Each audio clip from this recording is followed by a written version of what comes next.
Hello, this is Malorian, and this is the Orc Tactical Team. And what I want to talk about today is just something that somebody just asked just in the last video, and I thought I'd get to it right away, just because it is something that's rather tactically interesting, and I would like to touch on right away. And what that is ambushing with Beastmen.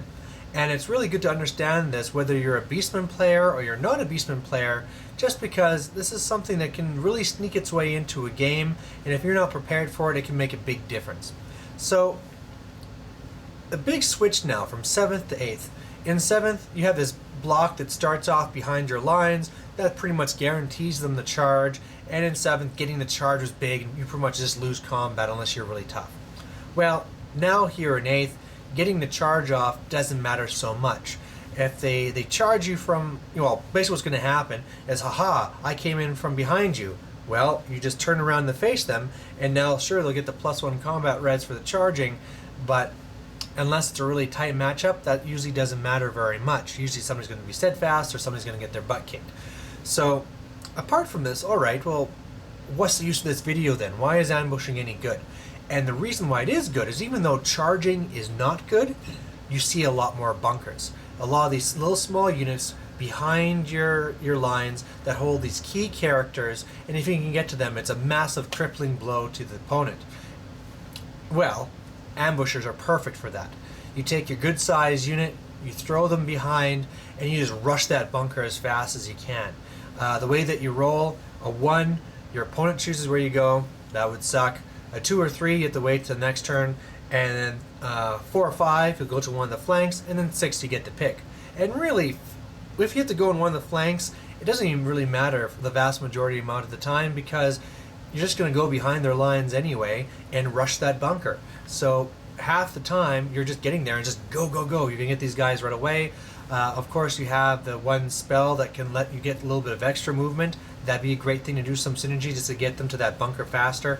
And for your opponent to try and react to this, it's very difficult, because all of a sudden you got this unit rushing your bunker, and it's like, well, what do? I can't run away from them that quickly, because at that point you're probably at the swift reform, if anything, and then move your normal move distance, or you can move your characters in other blocks. But being that you're Beastmen, you're coming in to engage anyway, so any characters that go to the front line are going to be engaged in combat, so they're kind of in a lose-lose situation. So it's great for the Beastman player to try and throw this chaos in.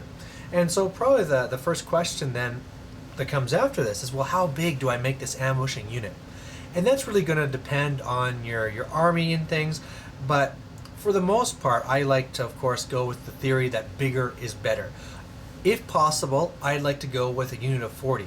Now, remember, of course, in this version of ambushing, you have to have a unit starting of that size and type to have the same exact one coming off from the side of the board. So that means you're going to have to have that unit of 40 somewhere, or even bigger. But you can work that in with your normal list anyway.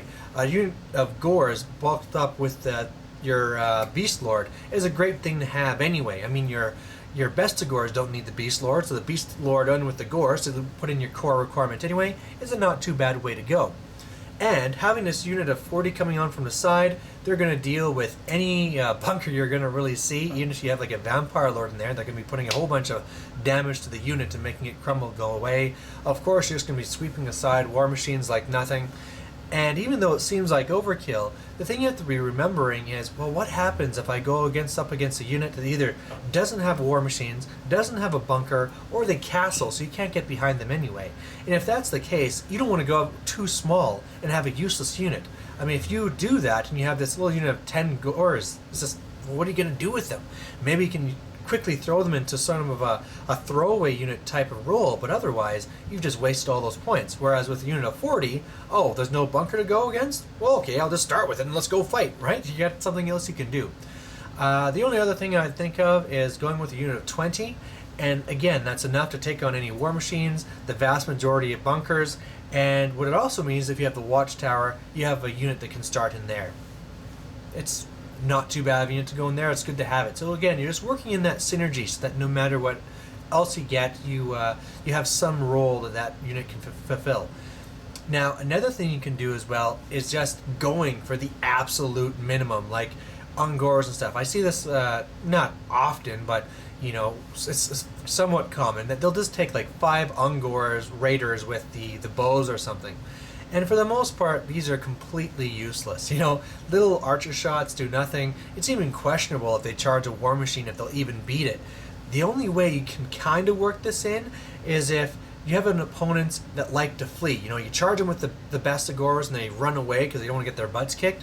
Well, they run from the Bestigors, then your little Ungor Raiders charge them again, and now they're going off the board.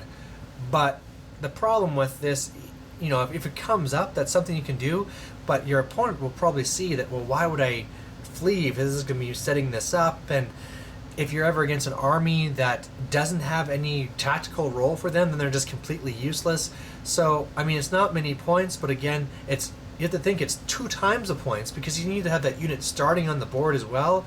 So I wouldn't even be really looking at this as a tactical option. I'd either go with the 40 or the 20 with Gors, and it's mainly just, you know, fighting the bunker, taking the watchtower, or just filling in as a combat block as needed. Now, the other great thing about ambushing and using it on a regular basis, if you're a Beastman player, is that you're really playing this psychology game.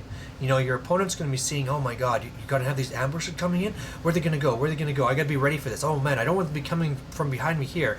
And first of all, if they're putting thought into this, they're not putting as much thought into their offensive plan.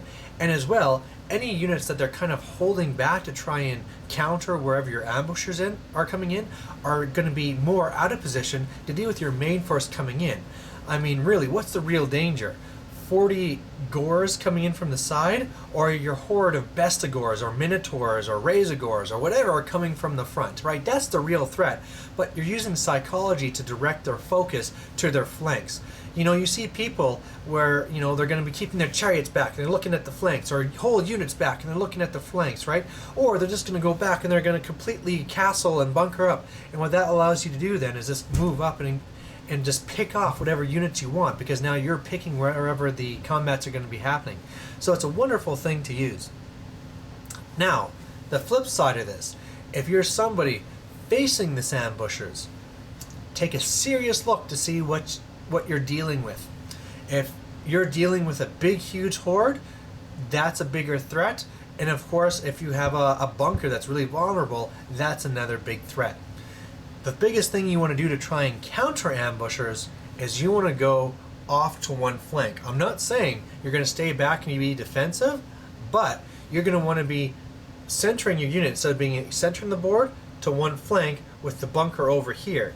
And what that does is help the numbers a little bit, because then if that ambusher does come from this side, they got to go all the way across the board before they get to your bunker, or even to get into any combat whatsoever.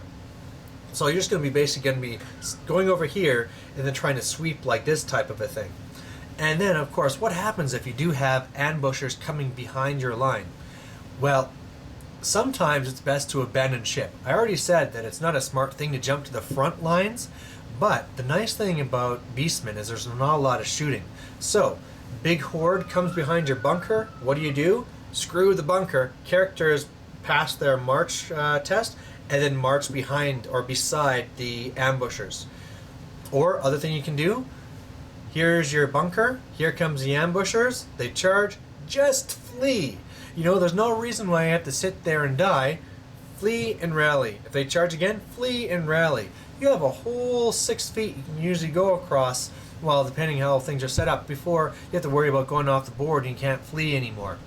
And sure, that could be moving your BSB out of range and stuff like this, but still, I mean, for your casters, you're going to rally in your movement phase, and then they'll be there to cast magic in the magic phase. If you're fleeing, you won't be able to use their level to dispel, but hey, the main thing is you're not giving up any points whatsoever. So that'd be the main way to counter. So there you go, ambushing for and defending against. So hopefully you guys learned something from it. So thanks for watching. Bye.